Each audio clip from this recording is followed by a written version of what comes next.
जय हिंद एवरीवन। सो आज है सैटरडे एंड कल है Sunday. That means weekly test day. तो let me show you guys, ये मेरा सिलेबस है। छोटू सही है क्योंकि मंथली टेस्ट बड़ा सा होता है, इसमें तो छोटी है। तो ज्योग्राफी में कल मैं वीडियो नहीं डाल पाई थी क्योंकि फ़र्स्ट ऑफ़ ऑल कुछ नेगेटिव लोगों के कारण मेरा मूड बहुत ज़्यादा ही ख़राब हो गया था।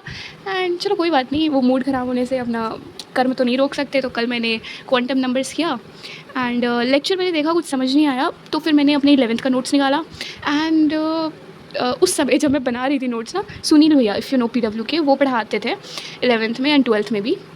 तो जब वो पढ़ा रहे थे बहुत ज़्यादा डिटेल में, उस समय बहुत ज़्यादा हैवी हो गया था मेरे सेरिब्रम के लिए एंड मेरे को कुछ समझ नहीं आ रहा था उसमें। लाइक आ रहा था पर बहुत ज़्यादा कन्फ्यूज़ हो गए थे हम। तो लेकिन फिर जब 12th में भी जब क्वांटम फिज़िक्स वगैरह आ जाता है मॉडर्न फिज़िक्स में, तो वो सब पढ़े तो थोड़ा बहुत कनेक्ट हुआ। एंड जब कल मैंने रिवाइज़ किया तो बहुत अच्छी तरीके से समझ में आया quantum numbers. And let me show you मैंने नोट्स कैसे बनाया था 11th में। ये सबसे पहले ना उन्होंने क्वांटम मैकेनिक्स कैसे वो आया एंड उसके क्या क्या फीचर्स है वो सब उन्होंने लिखवाया था। एंड फिर उन्होंने इंट्रोडक्शन टू क्वांटम नंबर्स बताया एंड सभी कुछ अच्छे से बताया था। लाइक एक छोटे से छोटी चीज़ में जो बहुत ज़्यादा कन्फ्यूजन पैदा करता है, जैसे 5, तो यहाँ पे क्वांटम नंबर, जैसे प्रिंसिपल क्वांटम नंबर इसका 5 हो गया, n=5, इसका अजीमुथल क्वांटम नंबर 4 हो गया, एवरीथिंग बहुत अच्छी तरीके से। एंड फिर उन्होंने ये भी दिया था टेबल, तो बहुत अच्छी तरीके से वो पढ़ाते हैं। This is the thing. तो कल मैंने ये सब देखा था तो रिवाइज़ हो गया मेरा। फिर हाँ, उसके बाद फिर मैंने क्या किया था, मैंने ओशन मूवमेंट्स, हाँ WCR किया था। उसका माइंड मैप जो है ना, कहीं ज़्यादा खतरनाक मैंने बना दिया था कल। तो ये है उसका माइंड मैप जो कल मैं बनाई थी। जितने भी वर्ल्ड क्लाइमेटिक रीजन्स के एक एक पॉइंट को मैंने क्रिस्प मैनर में एक पेज में लिख दिया ताकि रिवीजन के समय मेरे को कोई दिक्कत ना हो।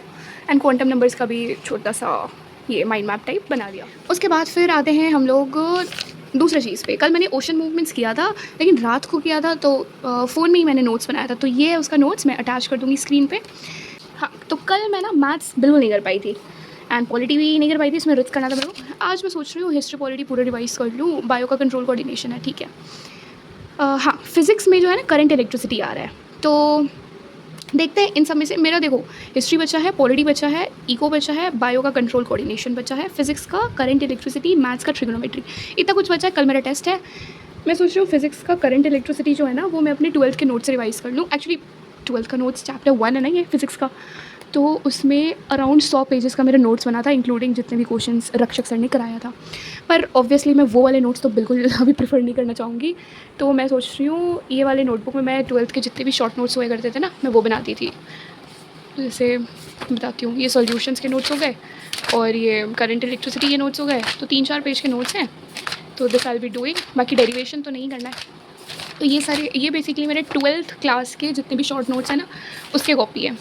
तो सब कुछ है इसमें, तो इसे मैं रिवाइज़ करूँगी। तो गाइज़ आज के टू डू लिस्ट में मैं इसको रिवाइज़ करने वाली हूँ, ट्रिग्नोमेट्री प्रैक्टिस करने वाली हूँ थोड़ा मोड़ा। आई मीन ट्रिग्नोमेट्री में बहुत सारे सब पार्ट्स हैं ना, तो आज मैं स्टार्टिंग वाला करने वाली हूँ जो टेस्ट में आने वाला है। फिर मैं रिट्स फंडामेंटल ड्यूटीज़ DPSP, ये तीनों का नोट्स बना हुआ है मेरे पास, रिवाइज़ करूँगी। आई गेस ई को छोड़ ही दूँगी इस बार, मैं बायो का कंट्रोल कोऑर्डिनेशन कर लूँगी। हाँ सही है, देखती हूँ गाइस। तो I will keep you updated. So guys that's it for today. Do let me know आपका प्रिपरेशन कैसा चल रहा है। तब तक के लिए जय हिंद, जय भारत, साइनिंग ऑफ।